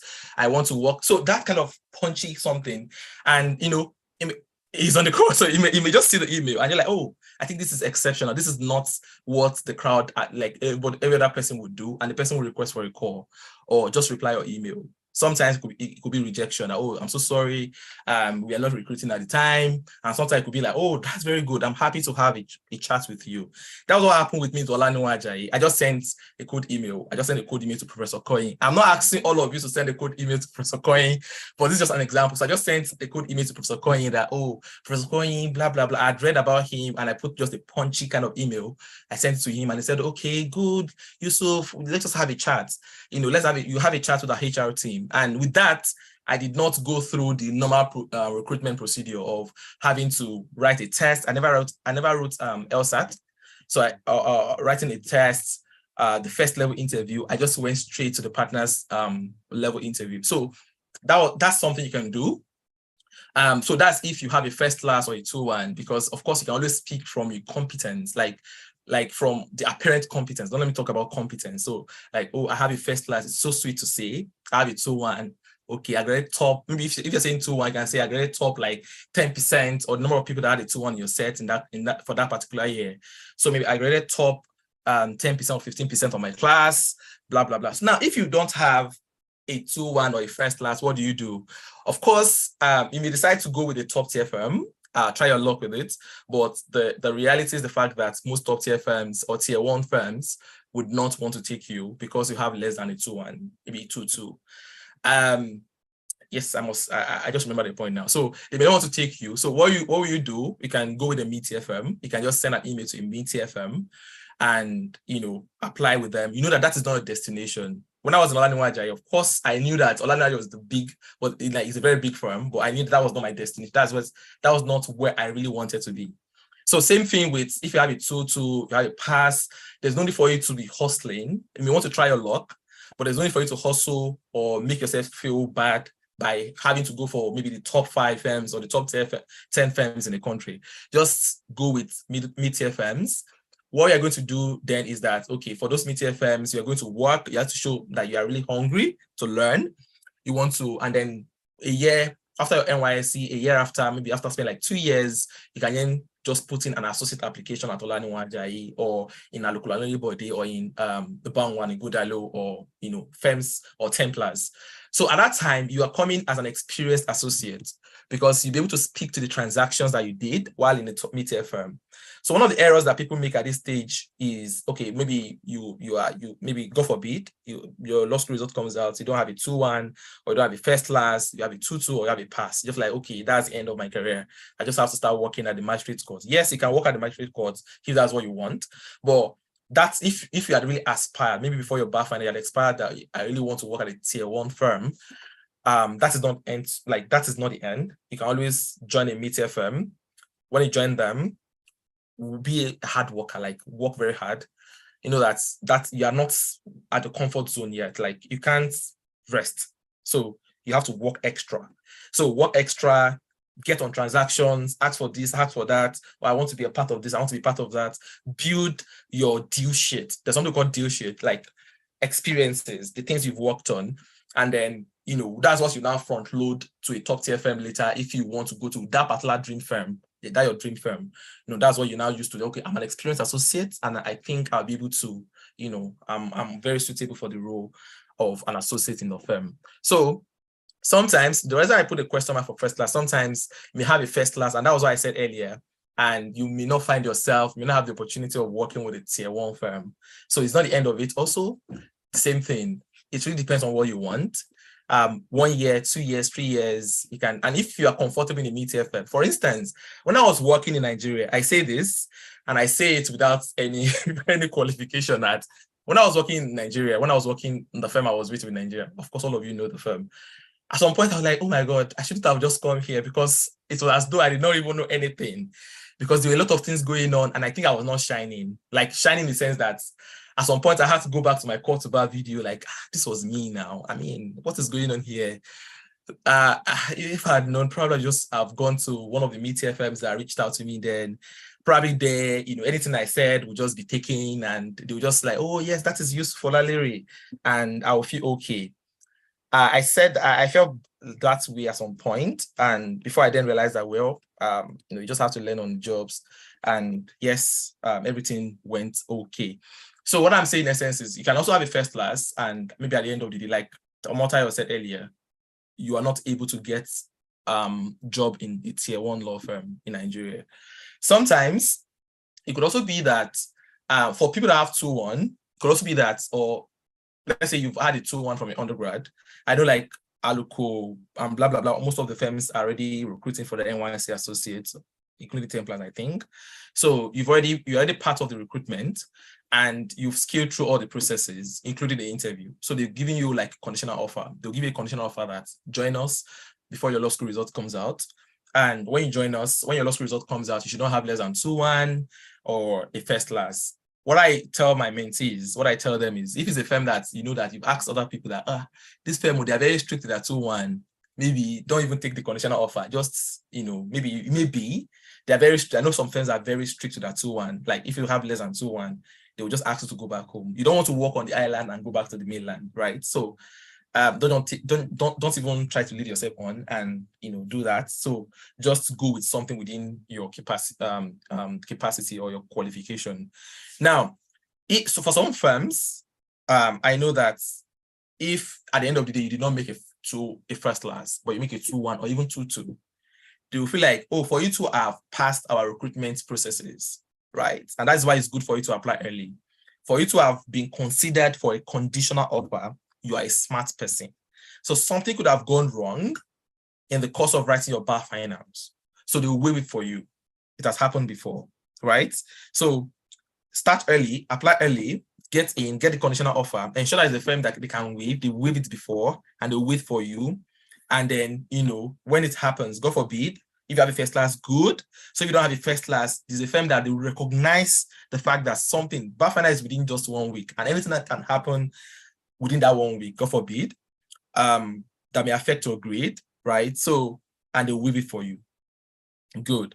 So that is what I intended to say with this slide. Next slide, please.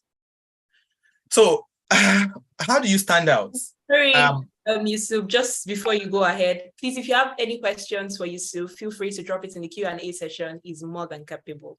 Thank you. Thank you, Susan. So yes, standing out as an early career professional. In Olanuwa Ajayi, I joined the firm. I told you that I joined the firm late. I spent 4 months out of my service year at home without any job before I joined the firm. So I spent 8 months. And 8 months I spent, just to give context, I was the star performer of the year, right? And I got promoted twice in the firm. So this is the story I'll be giving you for this part about standing out as an early career professional. What are the things that will make you stand out? Right. So the next slide, please. So first is continuous learning. Like you are done with law school, probably the day you're writing your final paper, you're like, oh, I'm not going to write any exam again in my life. That's just it. This is the toughest exam ever. Yes, nobody's going to sit you down and conduct an examination for you. The next thing for you is that you have to be the one to be in charge of your career, the kind of person you want to be. Do you want to be an excellent person? Do you want to be seen as an excellent person? How far do you want your career to take you, or how far do you want your career to go? Right. So maybe you had a 2-1 or you've had a 2-2, the grade that wasn't exactly what you are comfortable with. Of course, a continuous learning. You have to continuously learn. You have to go for certifications. I said my CFA at that time because I'm like, okay, what is wrong? Why are firms not taking me? Is it because I lack some soft skills? Is it because I had not interned enough? So while waiting for law school, I was in internship. While waiting for law school results, I was in internship just to, to build my profile further, right? But when I now got into Olanuwa Ajayi, the next thing was to do the job, right? How to stand out. I wanted to stand out, not stand out in a very competitive fashion, but I just wanted to be like, okay, I wanted to have this kind of stellar, fast-paced kind of career. Yeah. So one of the things I did was as you see about creating a special niche for yourself, like having a niche for yourself in the firm, which is the second point on the screen. So I can remember when I joined the firm, the first transaction I was asked to do was about factoring, invoice factoring. I'm like, what's this one? Invoice factoring. This does not even make any sense. I don't know what it means. I was not taught anything about invoice factoring. I had to learn, I had to read, I had to study, I had to read about it. And the partners, before we go for the client meeting, the partners that will be on the call with me were like partners that I had admired from afar, partners that also admired me. Professor Konyi was going to be on the call. Mr. Wolemi Son was going to be on the call. The partner in charge of my practice unit was going to be on the call. And of course, as an associate, they were going to ask me questions, So I had to read. I had to go the extra mile of reading. I got a lot of books, studying throughout the night, and I went to the call. And I did well. So I did well. How did I do well? I did well because I could speak to the technical aspect of the transaction. When the partner was speaking, not in a rude manner, I could put something on the table that this is my contribution in this meeting. And that was how I got my, my recognition early enough in Olanuwa Ajayi. Another thing that assisted was there were special areas that are so niche, that are so very, very nuanced, that not everybody is very comfortable with. An example is finance. Most people, I'm very sure most of you in law school right now, you are not probably comfortable with corporate law practice. Like, this is too bulky. I have to learn a lot of things. I have to learn the karma, blah, blah, blah, and all those things. So finance for me came just so easy. I just something that was so intriguing. So there was a transaction that happened that was related to what we call derivatives. Very, finance is specialized. Within finance, we now have specialisms. So one of the specialisms is derivatives and structured products. So derivative, basically, I don't need to walk you through what derivative is. So don't let me derail. So what happened was when the trial came in, I was put into it, and I was asked that we should prepare for the meeting, because whenever an instructor comes in, you would have to prepare. So like, what is going on? Like, what is this about? Like, the repo seller, the repo buyer, like, what is this? It was so complicated. Now, it was so complicated that I reached out to the senior, the person that was meant to supervise me, and the person who could not. So what happened was, then I was doing my CFA, was that apparently one of my modules on the CFA was about derivatives. So I went, studied derivative, and in studying derivatives, I found out about what called the ISDA. That's an industry-led association. That's the International Association of Derivatives Association, Swaps and Derivatives Association, ISDA. So I found out about them and like, oh yes, okay. So they have a lot of materials about it. There were courses. I registered. Because you pay for it. So I paid like $60 or $50 or something. I paid for it. I was learning about it. I was learning. So while the trial was going on, as I was doing the transaction, I was learning. As I was doing the trial, I was learning. So whenever there was going to be any call or any conversation, internal conversation, I would have more and more things to pour out to the partners. I would have more and more things to pour out. Okay, these are the things we can flag. These are the things we can, kind of redline in the agreements, blah, blah, blah. And that was how, for derivatives, throughout my stay in Olaniwan Ajayi, I was a rising star. I was doing very well. So whenever anything derivative came up, when I was in Olaniwan Ajayi, they were like, okay, just Yusuf, get on this. And imagine it gets to the stage where you are working on a transaction and the partner just like, okay, you've done it, just send it across. I trust you all you've done. And same thing happened with Rashid when he was working in Babalaki, how partners would trust you with what you are doing. So that's one of the ways in which you stand out. You look at areas that, of course, the firm has business interest, but not so many people there are not so many local capacities, right? So certifications, you have to invest. For NYC, the 33K, I know you may have some black taxes to pay, but you have to invest in knowledge. You have to, like, I paid for my CFA, I paid for my ISDA training. Another thing I did was also about aviation. So the firm does a lot of aviation financing, aircrafts and all those things. I had to join the IATA training certifications. I had to get those ones too. The firm wasn't paying for it because the firm never even knew that I was. Not until when I got those certifications, and I just sent everything to the partner, my supervising partner, that, oh, I got this, I got that, I've gotten my certification, my IATA certification. Like, oh, wow, Yusuf. So the partner was like, oh, Miso, I would like to even get it. What's it about? Things like that. Like, oh, yes, that, so I was leading. I was a step ahead. Like, I just wanted to build myself. I still want to have this kind of booming career, like be able to speak to things that would appear to be kind of difficult or complicated. So another thing is, of course, demonstrating ownership, equity. For most of my early career mentees, I tell them a lot. When you are listening to news, maybe they say that, what kind of news? What's the most recent news from Nigeria? Let's say, I'm not sure, but let's say something about like the free fall of the Naira for the past 2 days. And let's say we now have the CBN is saying something about the fact that they wanted to do something about it. Maybe they want to regulate further the Forex, the foreign exchange markets. Sorry, that was just my reminder. So they wanted to regulate the foreign exchange markets in Nigeria further, maybe cancel all BDCs, that is the parallel market. They wanted to just cancel them and all those things.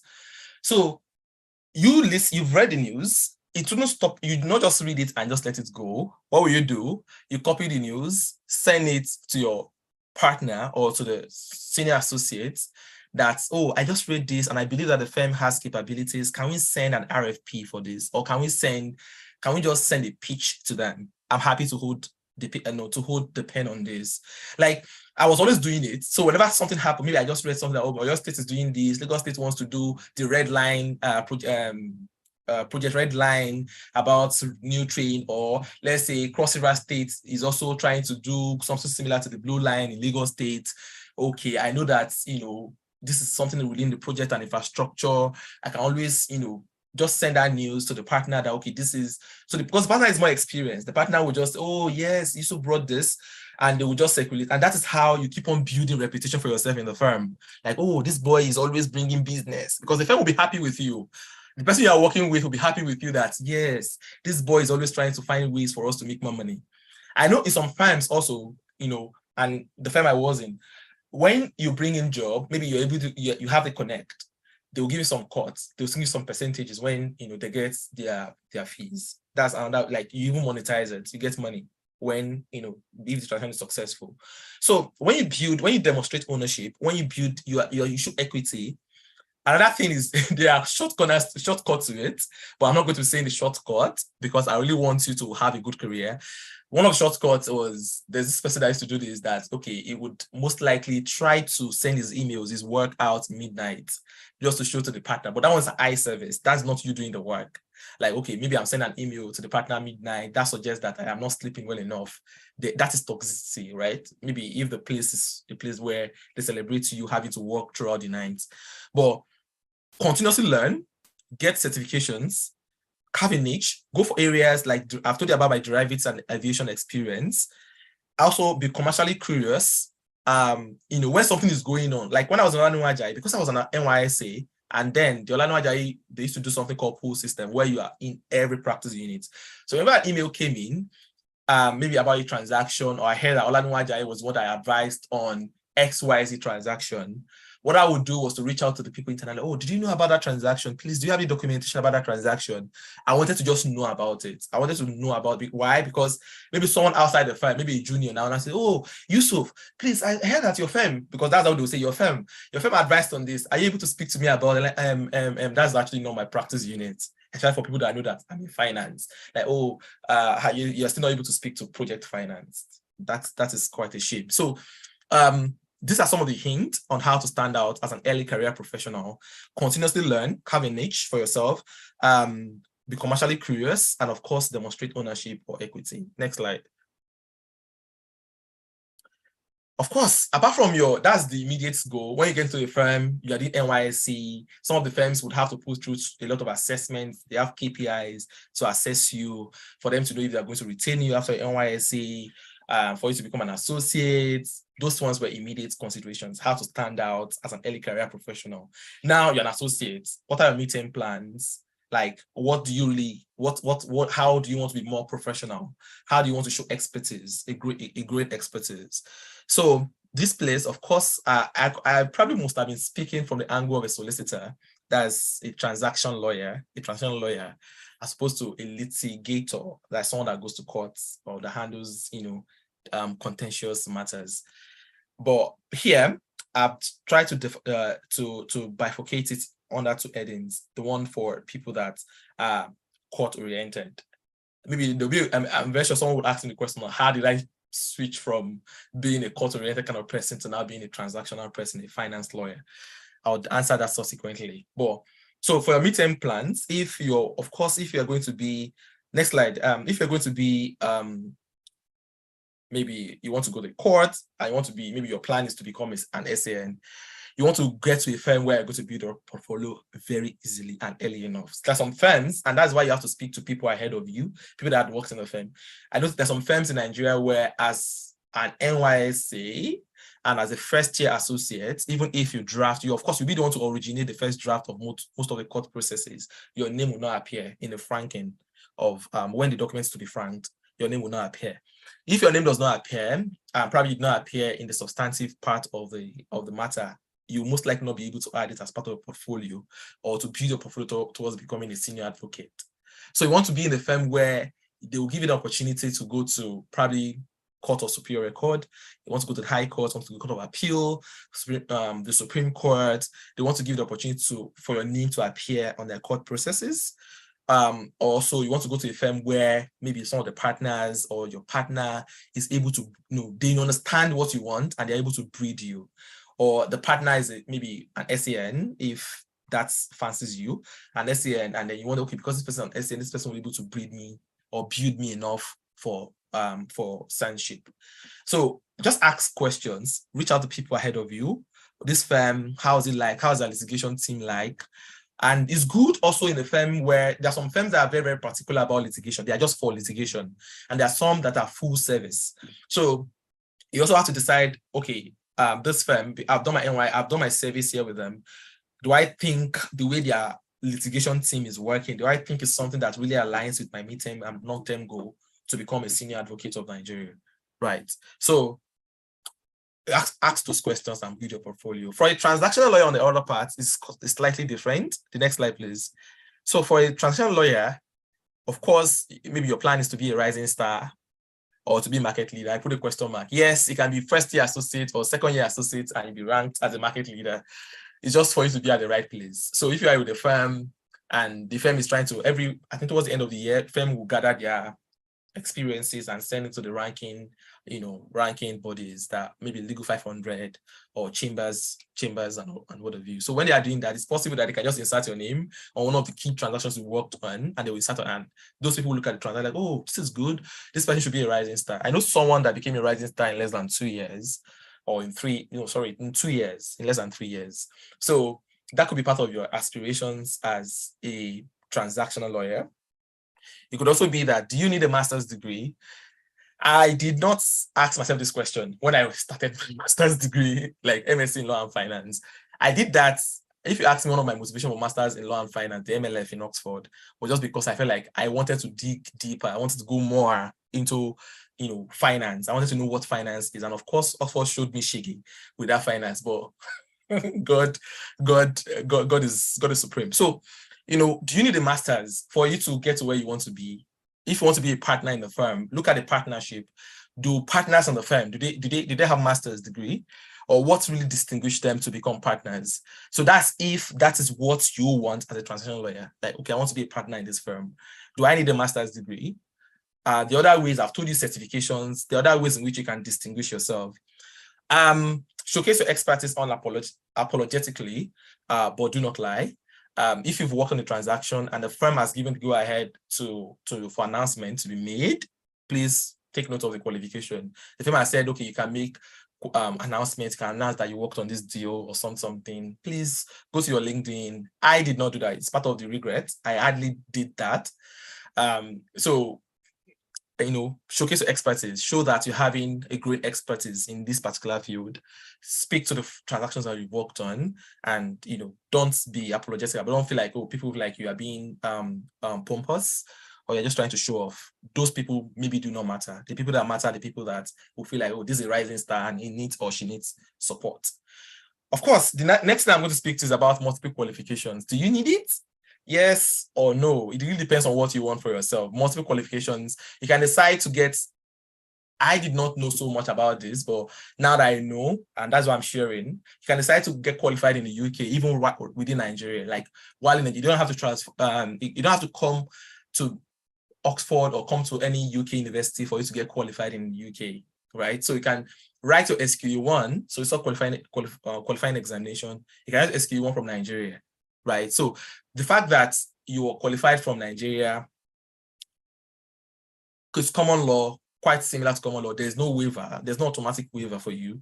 But because you are just starting out, maybe after NYSC, you have just spent 1 year, you have 1 year experience, that is still not enough as qualifying work experience. There's only called qualifying work experience. So 1 year after NYSC is not enough for you. You need 2 years. At least, and those 2 years must be rigorous, must be so intense. Like, you must have worked on almost every aspect of law, land law, wills. But luckily, I did that because of the firm I was in, right? So if that's your goal, to be, qualified in multiple jurisdictions, you want to be in a place where, oh, they are doing company registration, you put your head.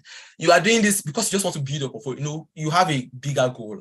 There's something you are looking forward to, right? So about SQE, you can write SQE from Nigeria, SQE 1. So after qualification, if you have money, it's it costs something close to £1,500 now. I know that the exchange is very crazy right now, but if you have money, if you're able to save up for it, it's a very good investment because it increases your employability, it increases your scope. So you can write the SQA, get the material, speak to seniors that they can share the material with you. If you get the material from someone through a secondary, that is, you are not buying it, it's cheaper because it's 1,500 like that. But if you are buying the material yourself, it's like 4,000. So I said 1,500 because, of course, they are seniors. We have Nigerians, how we do.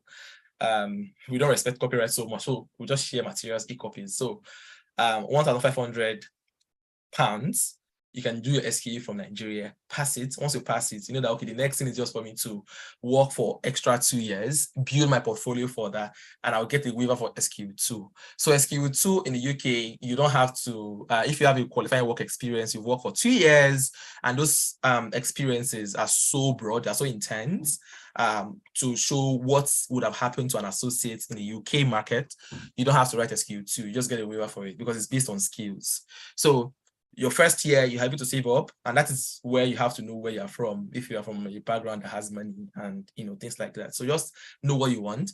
Write to SQ1, get a waiver for SQ2, get qualified to the UK. That expands your ability to practice. That gives you more chances or more opportunities. If it's in Canada, I know in Canada you article. So you article, find a friend where you can article. I know Denton does those articling, and there's a firm in Nigeria that they partnered with. So, also in the US, my people write US bar exam, state exams.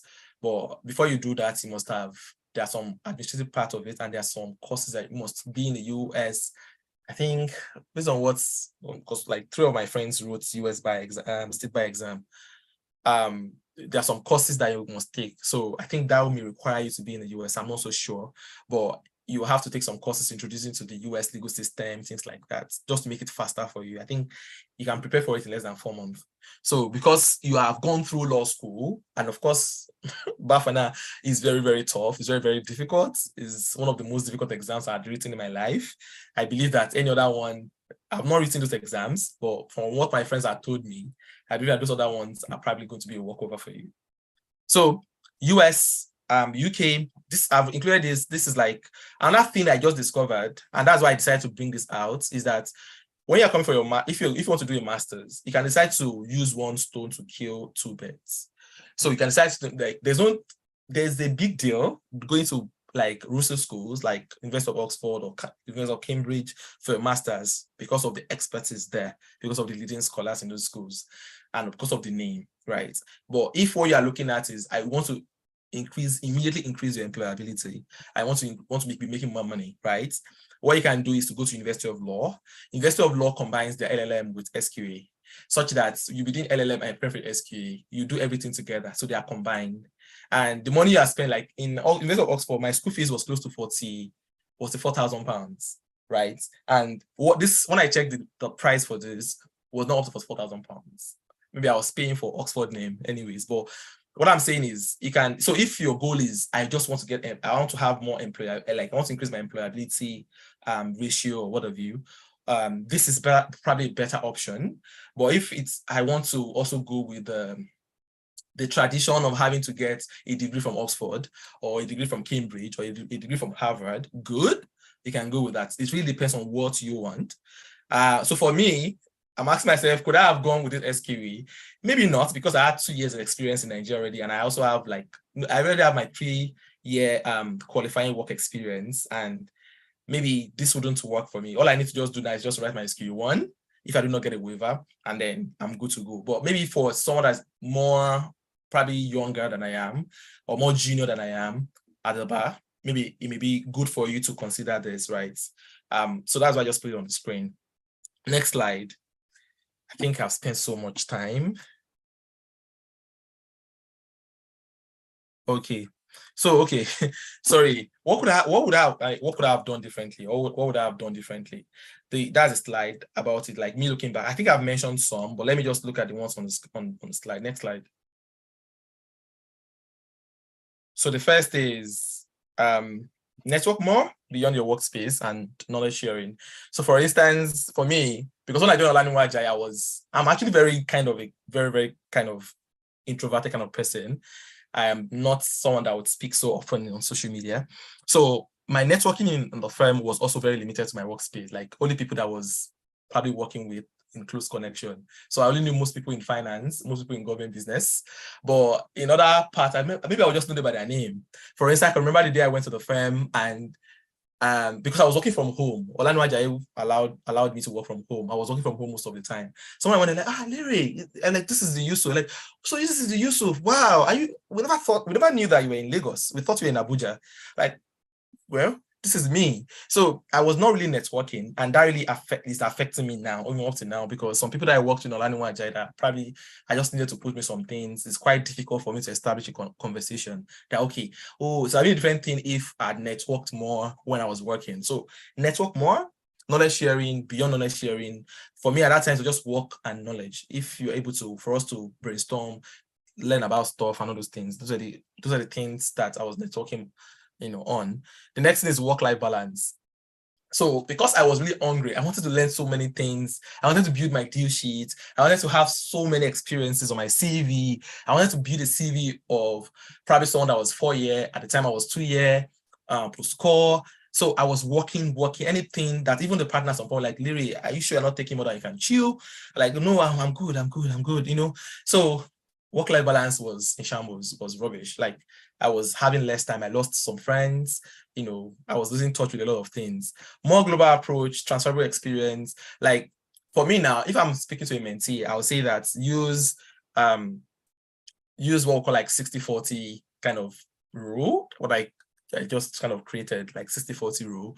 Most of the experiences ensure that there are 60% transferable experiences. So if you're looking at maybe a global kind of opportunity, you want to work beyond Nigeria, you want to work in other African countries or something, you want to be a global lawyer, like ensure that the experiences you are gathering in the firm, they are transferable experiences, like transaction structuring, litigation, maybe not, arbitration, fine. But court system, it's like nationally defined. So what is court system in Nigeria is not what is in the UK or in Ghana. But if it is international arbitration, for instance, is transferable. So look out for more transferable experience. For me, I was just doing everything. I didn't even know which one was transferable. It was later on when I now look at my D sheets, if I want to look for opportunity, like, okay, well, did I do this one? Okay, let me go and check. Is it transferable? This was rule-based. I was doing capital market transactions that were based on rules of the Nigerian capital market, not the structuring. And like, that was not transferable. Yes, I think those are the things I probably would. Those are my mistakes looking back as an early career professional. I think I'm still early career because I'm 4 year post-core. But thank you very much for listening. So I would entertain your questions if you have questions for me now. I'm so sorry for taking more time. Thank you so much, Yusuf. That was a power-packed session. And thank you so much for telling us all your secrets, how you scaled through to get to where you are today. I'm sure everybody that has joined has learned a lot of things. And me in particular, I mean, the session was also very useful for me. And I think what stood out in everything that you said is, even if you don't get into a top tier law firm, get into where you can get to, even if it's a mid-tier law firm, and do exceptionally well in that firm. Because I know people that have been poached from mid-tier law firms that didn't get top-tier law firms directly. So that really stood out for me. Thank you so much, Yusuf. So yeah, we will now take questions from attendees. So the first question I have here is, how can a first-class student who is very shy perform very well during interviews? I had an interview for the recruitment process of a top law firm, and I'm sure I performed woefully. I did cry a lot when I was done with the interview. I knew the answers, but I was tensed, scared, and couldn't process or align my thoughts to answer most of the question. Wow, it's a lot. So over to you. Yes, briefly. I mean, the starting point is, first of all, it's a loss to the firm. that they will not be able to get to and they were not able to meet you is a great loss to them. And the second thing is, for you that you're shy, first of all, was it a virtual interview? I don't know if it was a virtual interview. I think you can hide behind the camera. You're just looking at, like, if I'm talking to you, maybe I'm interviewing now, I'll be looking into the camera as opposed to looking at the faces of the people that are interviewing me, if it's a virtual interview. But if it's a physical interview, I'm not sure most firms do that anymore. But if it's a physical interview, just find something that's going to be your support, like at that point, something that's going to make you comfortable. Maybe just one face that is looking beautiful, or if they're not all looking beautiful, do something. For instance, if I'm not comfortable, I would increase my volume, like the volume of my voice. Like I will be projecting more because I'm transferring all the anxiety to my voice. So you just find something that'll make you more comfortable and do if it's physical. But if it is virtual, don't look at their faces. Maybe the faces are what are making you shy. Remind yourself of your wins. You'll be the first class, or if you have not made the first class, remember that you got to where you are after writing several exams and you passed those exams. So remind yourself of your win. Like if I'm going for an interview, for instance, sorry, I'm giving an example. When I was going for Laniwa Jai chat, they said it was the chat. Like, it's a chat now. My friend like, the chat. Like, is it preparing? It's a chat now. But for me, I went there and it was meant to be a chat, and they started asking me questions, legal questions. I was comfortable. Why was I comfortable? Why was I confident? Because I believe so much in what I know. Like if you ask me questions about law, I'll tell you what I know. If I don't know it, I'll tell you, oh, I'm so sorry, I don't know. I'm happy to learn. What is it about? Can you speak to me about it? But if it's something I know, I'll tell you that, oh, I actually understand this, and this is what I understand by it, right? So you can use the approach. Remind yourself you're a star, you are a smart person. Don't look at them in the face, like look at the camera. And incidentally, when you're looking at the camera on your laptop, they would be looking at you as though you're looking at them. So, but if you're looking at their face, maybe if I'm looking here now, it will appear to them as if I'm looking away, right? So look at the camera, look into the camera, and if it's physical, find something that is going to make you comfortable. You can decide to cross your fingers, something that you can just transfer the anxiety or the nervousness to. Thank you very much. That's really helpful. The next question we have here is, Larry, please, if you've taken recent top-tier law firm tests and there are no positive feedbacks, can you reapply to these firms after law school results is finally out? Or what do you say? Yes. So right now, start preparing a draft of your email. You start writing a draft of your email with a lot of positive mindsets that, hello, although I went through your recruitment, something's happened will be beyond my control. I was prepared for my law school and I have understood better to navigate competing deadlines or competing commitments, and I'm happy to tell you that I have a first class, if you wouldn't mind, things like that. So like I'm already drafting the email in my head, but you two have a draft. Go with full confidence, have that draft ready, because by the grace of God, you're going to have a first class. If you don't have a first class, it's 2-1. You'll be part of the people that have it 2-1 or whatever grade. So have that draft and push it out. If you have a first class, please push it out. Send it to them. You have nothing to lose. IS, they will say no again. And again, like I said, it's going to be your loss. There's some firms that they aired me when I was very, very petty. There's some firms that aired me. They aired me when I sent my initial application during COVID, and they now reached out to me later that they want me to come. No, I'm not coming. No, I'm not coming to you. Like, no, I'm not coming. I'm going to another firm, So yeah, if that answers the question. Thank you very much. So there's another question here. The person is saying, thank you very much, Yusuf. I learned so much. Are you glad you pursued a master's degree after working for 2 years, or do you wish you worked for a longer period? I think that's a question I would also want to ask. So please. Yes, I'm glad I did. I mean, it's out of the way. So I have my master's and everything. The other thing is, at some point I doubted because of how the MLF shook me. My course is quite, very specialized. Go into finance, a lot of mathematics. What I expected wasn't what I meant. Like, it was beyond what I expected. I was expecting something like, of course, just on the surface finance, but now you're just giving me some complicated and complex. So at some point I was like, I had not made mistake like this. I should have just stayed in my in my comfort zone and just be learning. But I'm glad I did it. I'm glad. Another reason is because I'm glad I did it like 2 years post.